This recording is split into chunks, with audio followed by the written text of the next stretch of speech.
melihat mengenai kehidupan kita secara spiritual.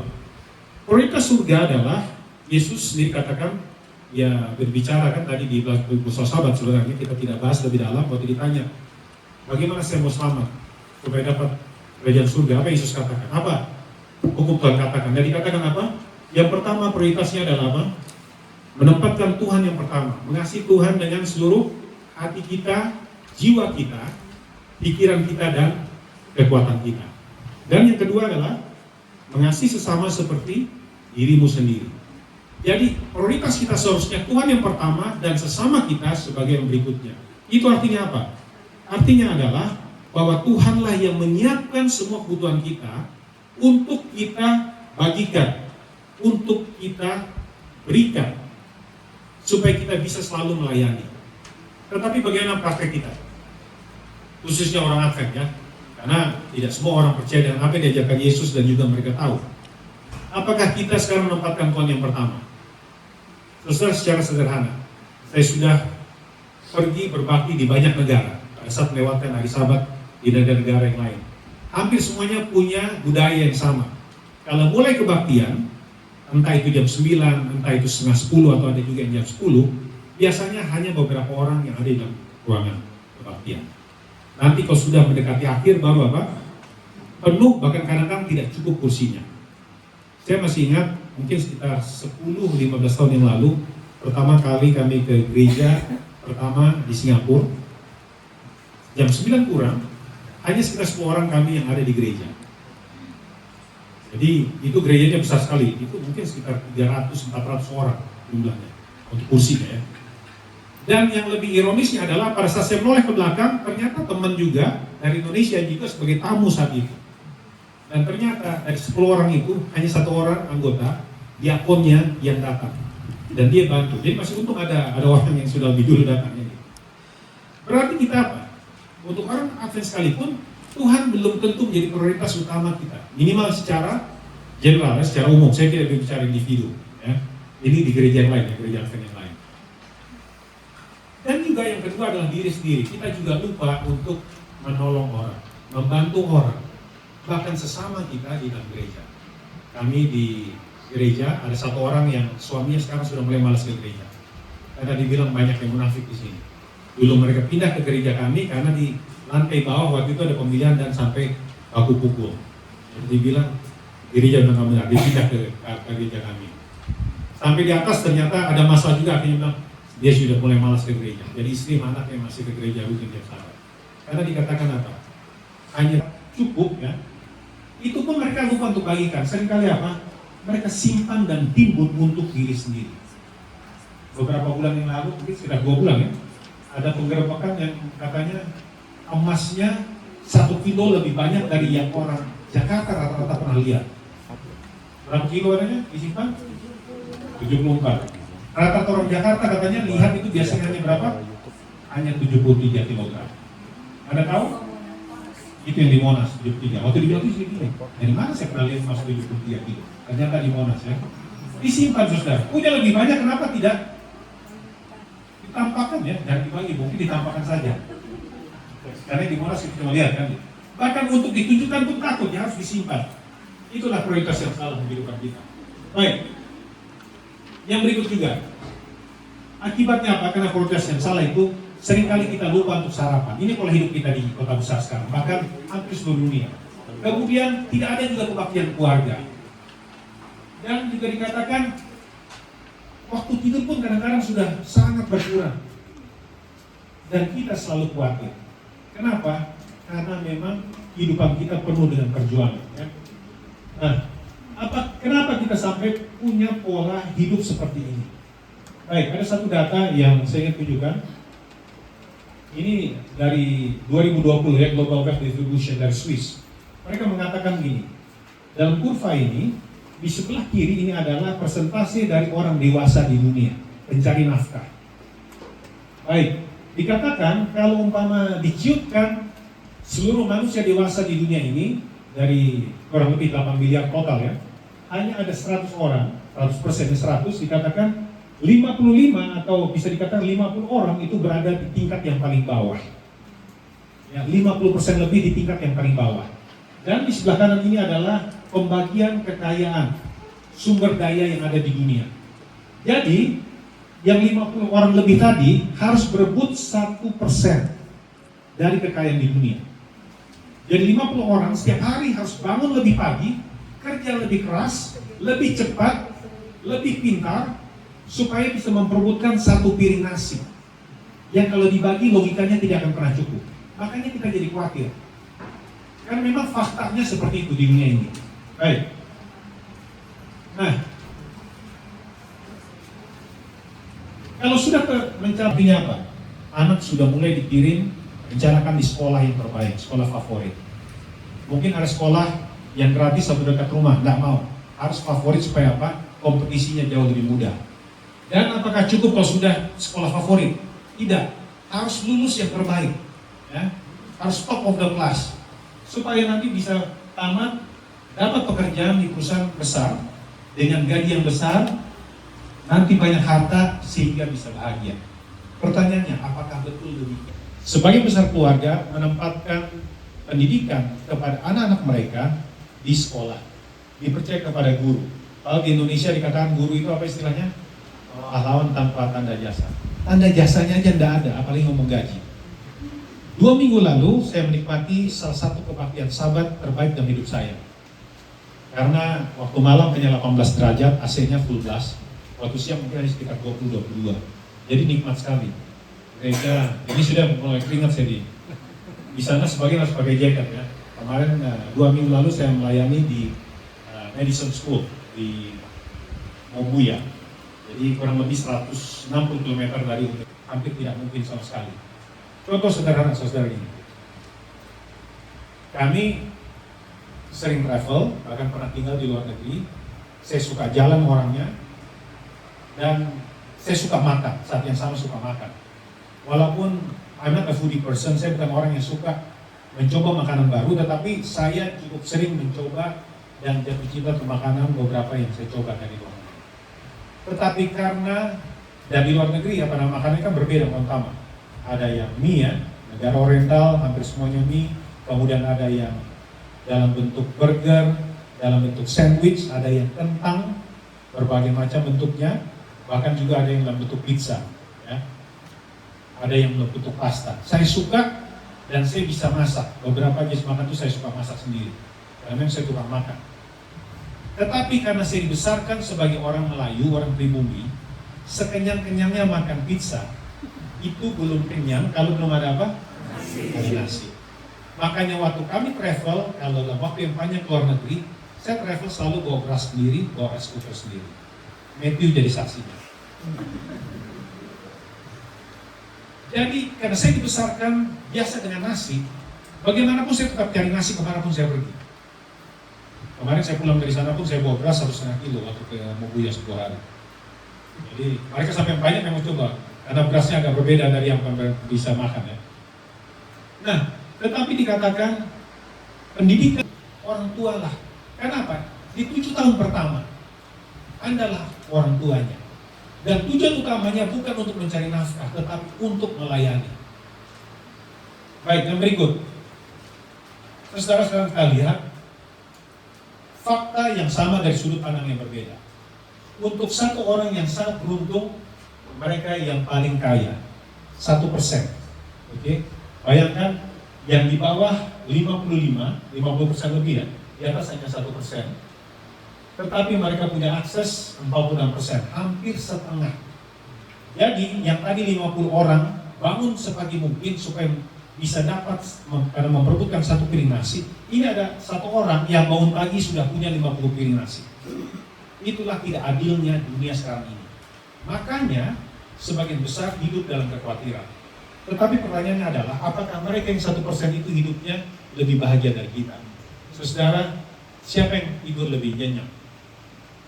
Data menyatakan bahwa sekarang semakin banyak negara-negara maju, penduduknya membutuhkan pil tidur untuk bisa tidur malam hari. Dan seringkali kita lihat hal yang ironis, ada orang mungkin hanya orang yang hidup sederhana, bahkan mungkin pengemis, bisa tidur nyenyak di pinggir jalanan. Manusia 5 tingkat dasar kita untuk bekerja, melakukan sesuatu. Itu adalah kebutuhan kita. Yaitu kebutuhan sosial, yaitu memiliki dan diterima dengan kasih sayang. Setelah itu akan naik lagi ke atas self-esteem, yaitu kebutuhan untuk penghargaan, pencapaian, prestasi. Dan kalau sudah tercapai semuanya, akan naik ke paling atas, aktualisasi diri. Ini adalah kebutuhan untuk kita menyatakan diri kita, melakukan sesuatu sesuai dengan talenta kita, hobi kita, keinginan kita. Saya sederhana begini, kalau orang yang mungkin punya bakat nyanyi, beli makannya pun dia tidak pikir, oh apakah ini isinya cukup, ini ada dia punya mineralnya, dia ada antioksidannya. Maka mungkin yang bau-bau yang seperti tadi waktu kesehatan kan, sudah ada bau-bau dikit, dia nggak ukur 2,5 cm, dia buang dikit kan gitu. Dia tidak peduli. Tetapi kalau sudah mulai terpenuhi, dia akan naik ke atas. Sekarang berpikir, kalau minum, ini sudah direbus nggak airnya? Yang tadi tidak peduli, yang penting ada air. Oke?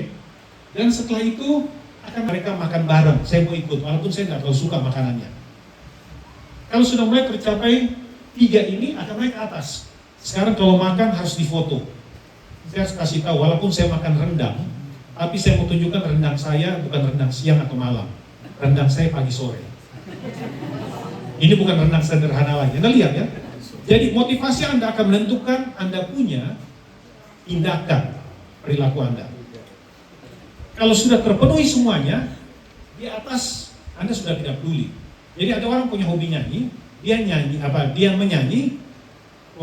dia menyanyi bukan karena dia hobi atau bisa nyanyi, hanya gara-gara apa? Teman-temannya nyanyi di vokal group atau di choir. Saya punya gebetan lagi di situ juga, jadi saya ikut nyanyi.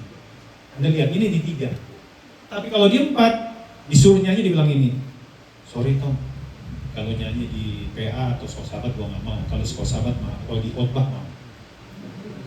Nah lihat, karena kebutuhannya untuk menunjukkan bahwa suara saya bagus, saya sudah tamat dari kursus, sudah punya rekaman, ya. Jadi harus menunjukkan sesuatu. Jadi saudara, motivasi kita akan menentukan tindakan kita. Nah, menjadi pertanyaan, apakah Tuhan tahu kebutuhan ini? Karena ini teori dari psikologi modern. Ternyata Tuhan tahu mengenai kebutuhan makan, minum. Kita pakai Matius 6, Yesus katakan apa? Jangan khawatir apa yang kamu makan, minum, dan pakai. Jadi Tuhan tahu, jangan khawatir. Tuhan siapkan. Bahkan dikatakan apa? Burung yang tidak menabur, Tuhan siapkan makanan mereka. Nah sekarang bagaimana untuk pasangan hidup? Kejadian 2 ayat 18. Apa yang dikatakan? Boleh salah satu yang masih jomblo baca ayatnya. Karena ini salah satu kebutuhan dasar ya. Saya mau Anda yakin, kita tidak akan baca semua untuk menghemat waktu ya. Kejadian 2 ayat 18. Karena 4 kebutuhan dasar itu, satunya untuk pasangan hidupnya.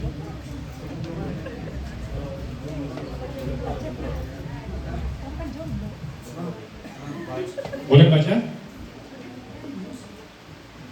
Yang malu-malu ya. Itu ayat untuk Anda.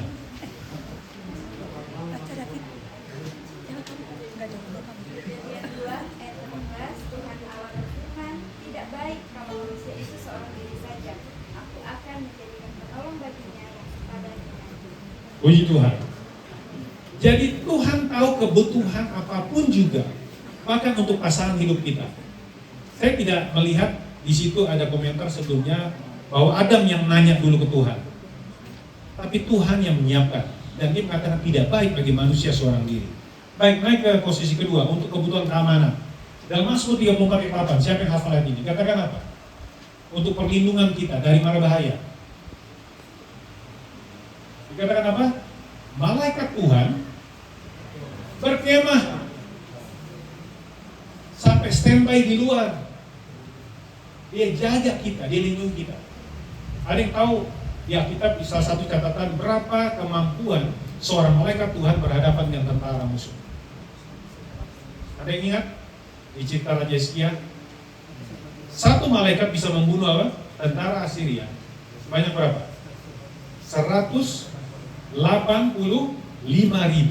dalam satu malam. Bayangkan, ini bukan cuma satu malaikat. Malaikat Tuhan berkemah di sekeliling umatnya yang takut akan dia. Jadi Tuhan tahu bahwa keamanan itu perlu bagi kita. Kita hidup di wilayah musuh. behind the enemy line. Dan Tuhan siapkan.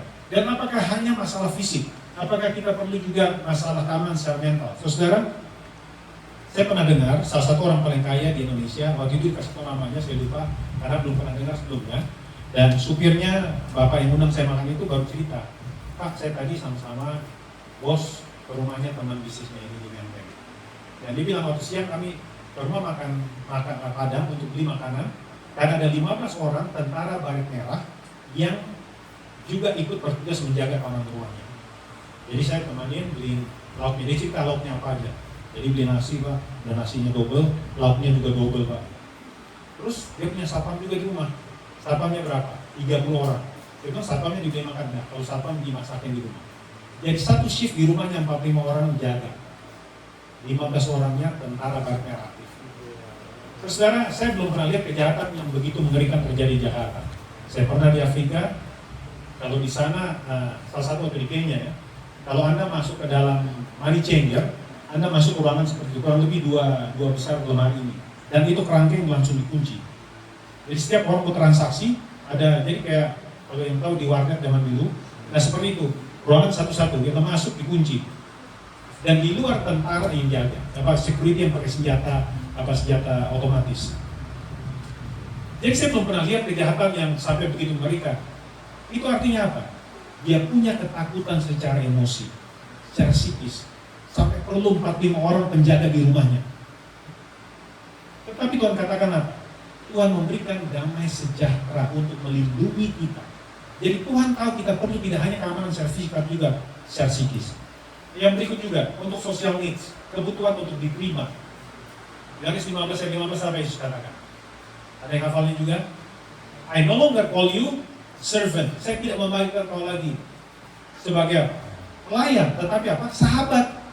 Karena semua yang aku akan lakukan sudah kecil yang tinggi. Tidak perlu kita cari-cari. Ada banyak orang, teman-teman saya sekarang, sebagian besar sudah olahraganya beda. Waktu kami kuliah dulu, rata-rata main bola dan main basket. Sekarang hampir semuanya sudah tidak bisa olahraga. Kalaupun olahraga bisa cuma golf. Cuma saya yang masih keterusan main basket sampai sekarang. Jadi saudara, kenapa? Jadi saya tanya teman saya, ada satu adik kelas, saya tanya, emang lu suka main golf? Sebenarnya enggak. Gue coach itu nongkrong doang. Kenapa? Karena bos saya dan klien utama kami itu kerjanya main golf terus rutin setiap minggu. Jadi saya cuma nemenin, kalau enggak saya kapan ketemunya sama mereka. Jadi seringkali orang melakukan sesuatu hanya karena apa? Status sosial. Dan Yesus katakan kita tidak perlu melakukan hal-hal yang kita tidak mau lakukan hanya untuk mencari status sosial. Naik yang ke atas. Penghargaan. Prestasi. Boleh baca dalam Wahyu 1 ayat 6. Ulangan 28 ayat 13 saja. Kita baca 1 ayat saja. Apa yang dikatakan Tuhan melalui Nabi Musa? Yang menjadi kepastian masa depan dari setiap umat Tuhan. Saya yakin semuanya hafal sebenarnya, cuma mungkin lupa di mana terdapat. Yang boleh bacakan?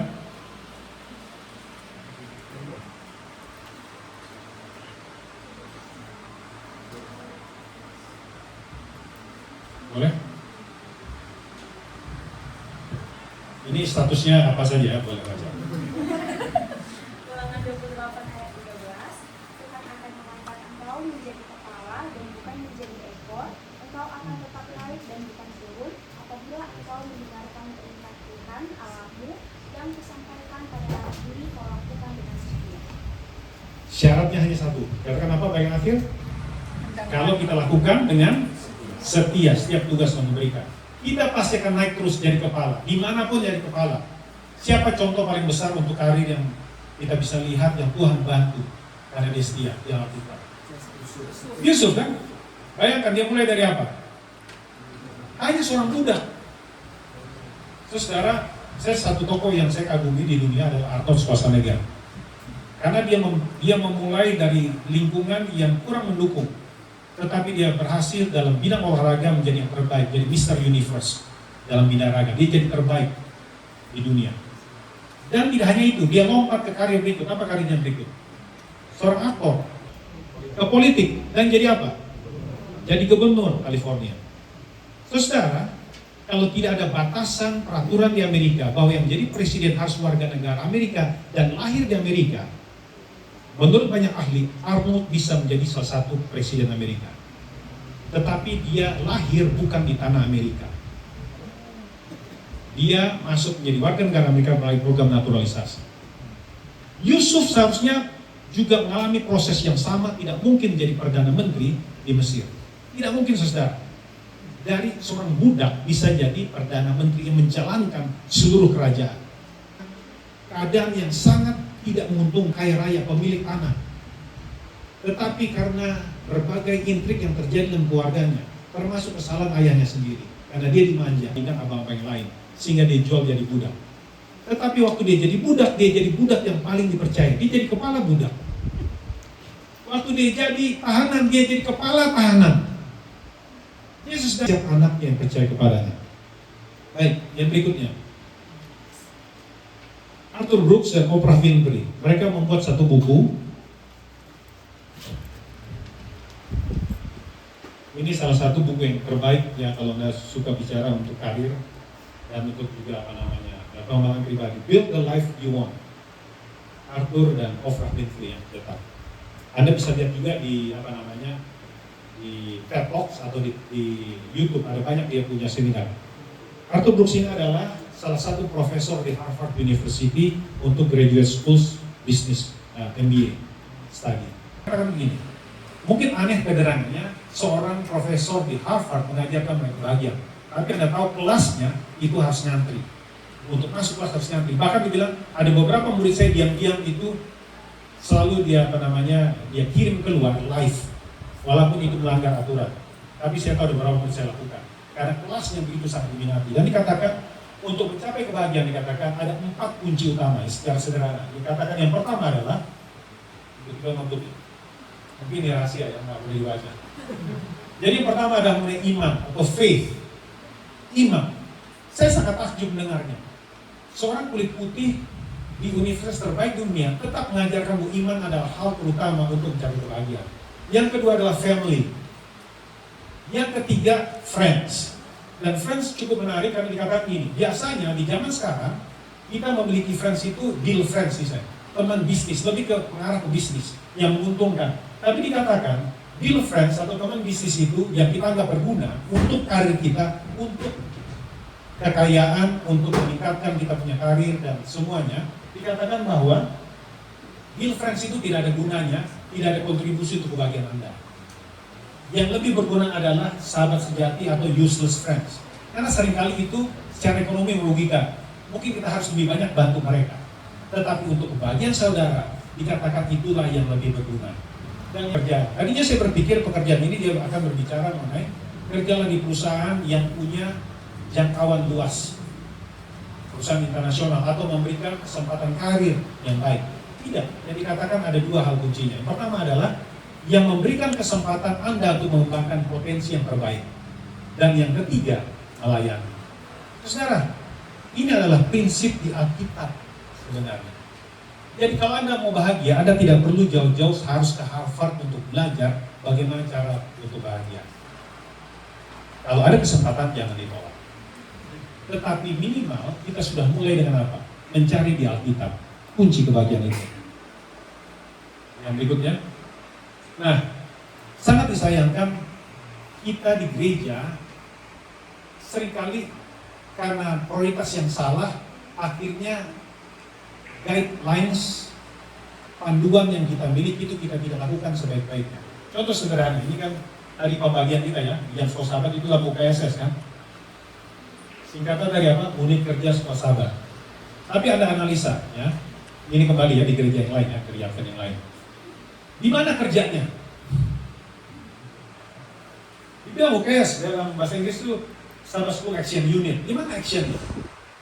Hampir tidak ada, saudara. Karena apa? Kita seringkali fokus hanya ke satu bagian, Bible study dan prayer. Padahal ada 3 kunci, ada 3 bagian yang sama, yaitu fellowship. Ini fellowship adalah kita berbagi. Yang kedua, jadi misi adalah kita mulai juga dengan fellowship. Jadi kalau ada yang punya tantangan, punya masalah, kita sudah bisa pikirkan misi apa yang kita bisa lakukan mulai dari UKSS kita. Sehingga UKSS itu akan hidup. Kalau Anda tidak bekerja, Anda tidak berbagi. Seringkali UKSS itu akhirnya menjadi tempat hanya kita mengadu ilmu, menunjukkan siapa yang lebih pintar, siapa yang bisa memberikan quotations, kutipan-kutipan. Tetapi tidak mempererat hubungan kita satu dengan yang lainnya dan juga membantu kita untuk menjangkau keluar. Jadi saya harapkan dimanapun Anda nanti pergi, Anda promosikan terus ini. Ya, panduan dari kita punya UKSS. 3 bagian yang harus selalu kita lakukan. Fellowship, kemudian ada misi, persaudaraan, misi, dan juga ada Bible study dan prayer. Nah, sekarang apa yang Tuhan ingin kita lakukan pada saat kita sedang berada di dalam struggling ini? Boleh baca dalam Matius 5 ayat 42. Kita pilih salah satu ayatnya untuk pagi. Anda bisa bacakan nanti di rumah. Anyway, slide-nya boleh dibagikan nanti. Jadi kalau Anda ingin, nanti boleh dibagi di WhatsApp. Matius 5 ayat 42. Mari kebutuhan dasar kita, apa yang Yesus ingin kita lakukan pada saat kita masih bergumul di strata yang paling bawah. Ada yang boleh bantu baca dari belakang? Matius 5 ayat 42. Berilah kepada orang yang meminta kepadamu dan janganlah menolak orang yang mau meminjam daripadamu. Jadi di sini tidak dibilang kalau Anda sudah cukup, Anda cari-cari orang yang butuh bantuan. Kalau Anda sudah punya tabungan, Anda boleh bagikan. Tidak. Apapun kondisi Anda, kalau Anda tahu ada yang membutuhkan, bantu. Ya. Dalam Amsal 11:24 dikatakan bahkan ada orang yang membagikan hartanya tapi tidak pernah berkekurangan. Tetapi ada yang menyimpan, bahkan apa? Selalu merasa kurang. Selalu merasa tidak cukup. Baik, sekarang bagaimana kalau di level kedua, keamanan? Kita lihat Matius 5 ayat 39.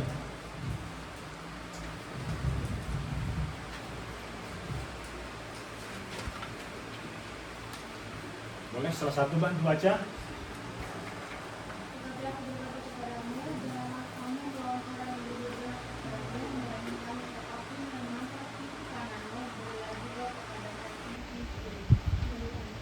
Jadi dikatakan bahkan pada saat kita membutuhkan keamanan, perlindungan, mungkin terancam karena orang yang tidak suka dengan kita, dikatakan kita tidak perlu menutup diri.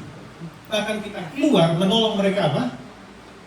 Yang sudah menginginkan atau sudah niat untuk melakukan hal yang jahat pada kita. Bahkan salah satu ayat yang mengatakan kalau ada ternak dari musuhmu yang tersesat, bantu bawa kembali pulang.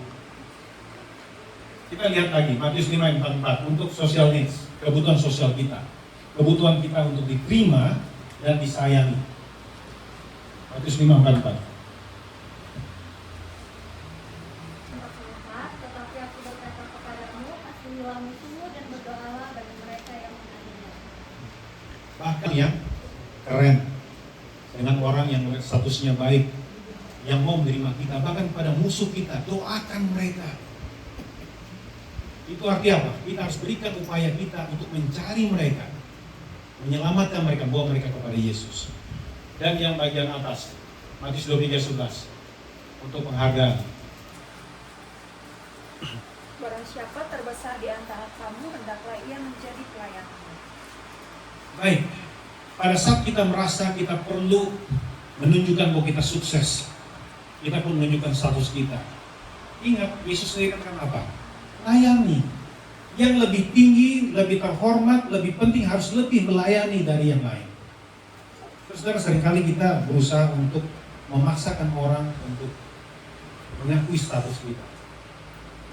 Itu terjadi karena kita tidak percaya diri dengan apa yang kita miliki.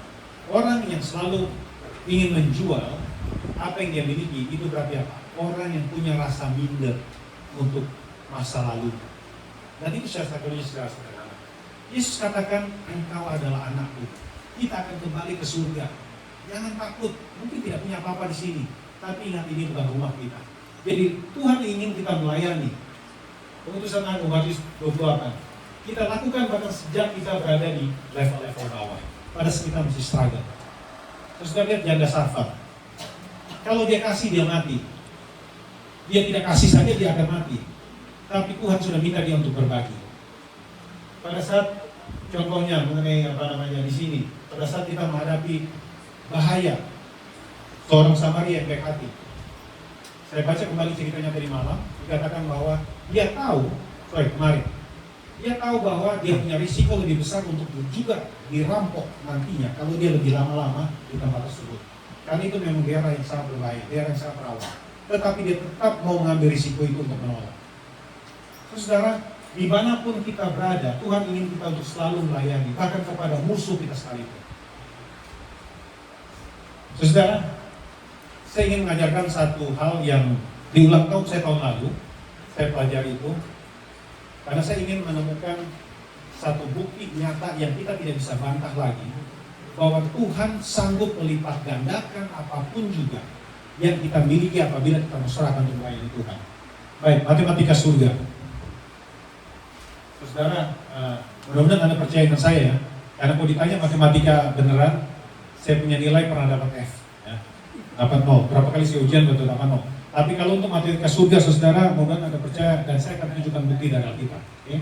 Nah, yang pertama adalah, boleh lagi deh, start lagi. Oke. Ini ada 3 kutipan yang sangat menarik. Yang pertama adalah dari renungan pagi, Our High Calling. Saat kita memfokuskan diri pada urusan kerajaan Allah, maka Dia akan mengurus masalah kita. Ini janji Tuhan. Kalau Anda sibuk mengurusi pekerjaan Tuhan, Tuhanlah yang akan mengurus semua kebutuhan kita, pekerjaan kita, tanggung jawab kita. Yang kedua, apabila engkau minari Mount of Blessings, apabila engkau menyerahkan dirimu bagi pelayanan Allah, Ia yang memiliki seluruh kuasa di surga dan bumi akan menyiapkan seluruh kebutuhan. Itu janji Yesus. Yang ketiga, dikatakan mencari kebaikan bagi orang lain adalah jalan untuk menemukan kebahagiaan sejati. Semakin seseorang tidak mementingkan diri, ia akan semakin bahagia karena ia sedang memenuhi tujuan Tuhan bagi dirinya. Jadi kutipan yang berikut ini katakan bahwa kebahagiaan itu bukan berarti kau sudah punya iPhone 17 atau Samsung Galaxy berapa? 24 sudah ya sekarang. Yang fold ya, yang 3 fold ya. Saya udah ketinggalan jauh sekali. Atau harus punya Innova terakhir, atau harus punya sudah rumah. Bukan itu kuncinya. Tetapi kebahagiaan sejati dikatakan adalah apabila kita selalu mencari jalan untuk menolong orang lain, kebaikan mereka. Itulah kebaikan sejati. Dan itulah yang tadi dikatakan oleh Arthur Brooks. Orang yang miskin, kalau bahasa Inggris the poor, ini lemah kerja bahasa Indonesia. Kalau kita menemukan orang yang lebih miskin dari kita, itu artinya memiliki Tuhan, jadi Tuhan yang akan berhutang pada kita dan Dia akan bayar perbuatan itu. Kita lihat. Oke. Ini matematikanya. Kita asumsikan pada saat janda di Sarfat diminta oleh Elia untuk apa? Membuatkan makanan baginya. Oke? Yang kemarin dari salam jangan jawab dulu ya, karena sudah tahu lebih dulu. Jadi pada saat dikatakan tolong berikan makanan bagi saya, apa yang dia katakan? Saya hanya punya sedikit beras sama ikan asin atau tempe ya di konteks Indonesia ya. Hanya 1 kali susu lagi, ini bisa masak 1 kali, saya dan anak saya makan, habis itu kami akan mati. Kali ini masa kelaparan sangat panjang, belum tentu mereka tidak tahu pasti kapan berakhir. Nah, saya coba menghitung saudara, kira-kira berapa lama itu sisa masa paceklik. Total dari masa kelaparan itu berapa tahun paceklik? 3,5 tahun. Berapa lama Elia tinggal di Sungai Kerit tidak jelaskan. Saya coba cari referensi, tidak ada, termasuk di tulisan yang kedua. Tetapi ada boleh percaya dengan saya orang Kalimantan, hidup saya sebagai besar di pinggir sungai. Nah, sungai-sungai kecil di masa musim panas ya, musim kemarau, biasanya akan kering. Kurang lebih 4 bulan, taruhlah 6 bulan. Ya. Jadi 6 bulan kita asumsikan Sungai Kerit itu kering. Dan memang Sungai Kerit sekarang sudah tidak ada, sudah kering frontal, nggak ada yang tumbuh di sana. Oke? Jadi 6 bulan dia tinggal di Sungai Kerit, setelah kering disuruh pergi ke Sarafat, tinggal sama janda di sana dan makan bersama dia. Jadi bagaimana Tuhan melipat gandakan ya berkat yang ada di tangannya secara sedikit. Kita asumsikan dia makan itu 1 porsi itu 20.000 ya.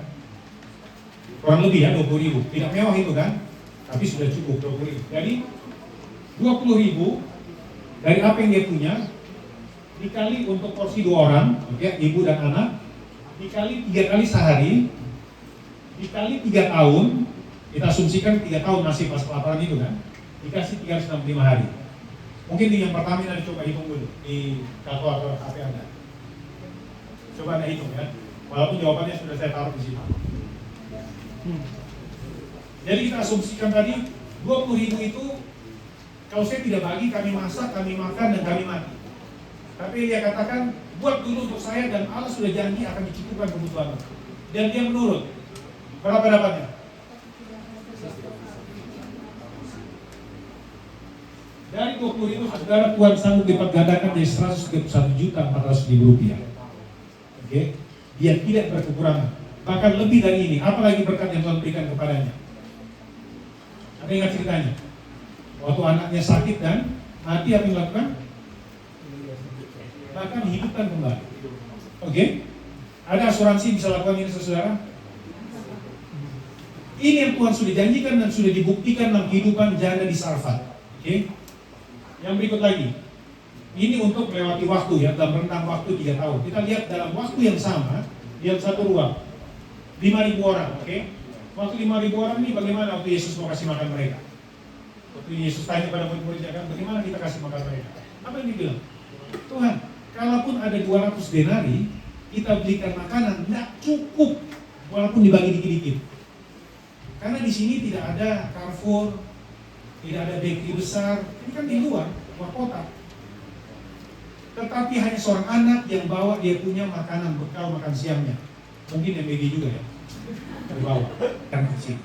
Ini makanannya dia, sahurnya dia, dan dia serahkan kepada Yesus melalui Andreas. Dan Yesus berkati itu. Apa yang terjadi? Jadi 20.000 ya, kita asumsi lagi dia punya makanan tadi 20.000 dikali 5.000 orang, tidak, hanya laki-laki dewasa. Jadi kita asumsikan rata-rata bahwa satu istri dengan 2 anak. Tapi ada yang bilang kan ada yang jomblo juga, atau yang anaknya ditinggal di rumah. Tapi ingat zaman itu anaknya bisa banyak sekali kan. Yakub punya anak berapa? 13. Yang perempuan juga kan. Jadi kita rata-rata kita bisa percaya bisa 4 minimal ya. Bisa. Berapa hasilnya dikatakan?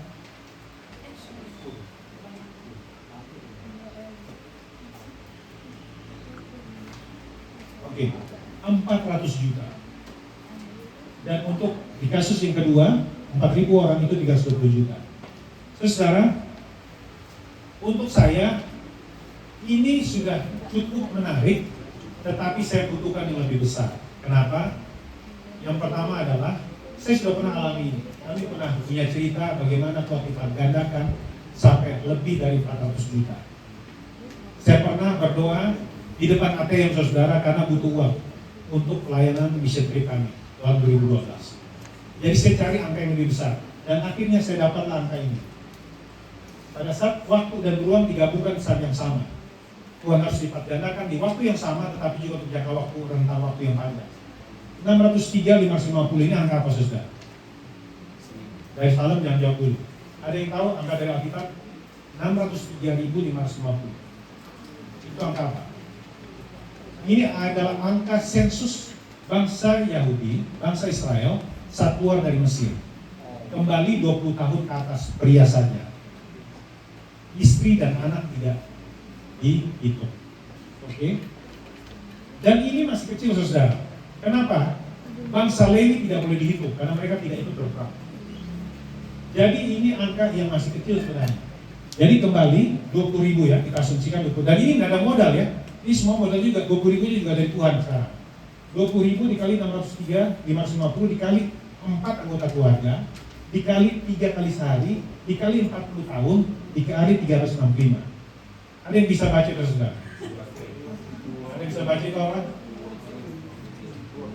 2,1 triliun 15. Pakai 15 ya. Dan apakah angka ini kebesaran? Enggak, ini angkanya kekecilan. Kembali, Lewi tidak dihitung. Kedua, kita tidak hitung ini ongkirnya. Saudara ini pergi jalan-jalan orang, muter-muter. Kadang-kadang GoFood itu kan bisa lebih mahal dia punya delivery-nya kan? Iya, sama dia punya potong untuk aplikasi. Iya. Saya waktu dengar dengan delivery sampai punya warung kadang-kadang mereka suka protes. Lebih enak pesan langsung aja Pak gitu. Ya saudara, Tuhan sanggup lipat gandakan apapun yang ada di kantong Anda apabila Anda setia untuk apa? Berbagi, menolong orang yang lebih susah daripada Anda. karena kasih Yesus motivasi. Jadi saudara, sekarang saya harapkan Anda pulang ke rumah, Anda sudah akan selalu pikirkan apa yang saya bisa lakukan untuk menolong orang sekeliling saya. Mulai dari hal yang sederhana. Jangan takut Tuhan, nanti habis itu saya makan apa? Tagih janji Tuhan. Ya. Baik. Saudara, untuk menjangkau sangat mudah. Dalam Matius 25, Yesus katakan apa? Jadi orang yang selamat, hanya yang mau. Ada yang lapar, kasih makan. Sederhana saudara. Tidak ada syaratnya harus dari pagi sore atau sederhana. Apapun juga. Lauknya kan nggak dibilang harus apa. Tempe tentu pasti juga boleh. Kalau saya sudah terkenal ngasihnya salad sama jus. Makanya tadi malam ada yang bilang, bro, ulang tahun kan, makan-makan. Tapi jangan jus lagi ya. Jadi saudara, sederhana. Yang haus kasih minum. Orang asing undang ke rumah Anda. Ada yang sakit datang kunjungi, rawat mereka. Dan saudara, kalau Anda lakukan dan kasih Tuhan, sudah banyak kami cerita, di malam kami lagi cerita. Ada banyak orang yang sudah harus diamputasi karena masalah diabetes. Ditangani oleh misionaris kita hanya dengan menggunakan apa? Biasanya hanya arang dengan apa? Atau nanas. Sembuh. Kami pernah punya kasus, 3 dokter sudah siap amputasi bapak mereka. 3 dokter spesialis. Tim saya langsung bilang, bang, bisa izin nggak? Biar saya yang merawat. Dan akhirnya saya minta izin walaupun berdebat dulu. Bayangkan harus berdebat dengan 3 dokter spesialis yang harus diamputasi kakinya karena sudah busuk. Sembuh saudara. Jadi kalau kita mau lakukan, hanya niat mau melayani saudara. Jangan takut dengan modalnya, Tuhan yang akan siapkan, Tuhan yang akan lipat gandakan kebutuhan saudara. Jadi kutipan terakhir, kenapa kita harus lakukan ini?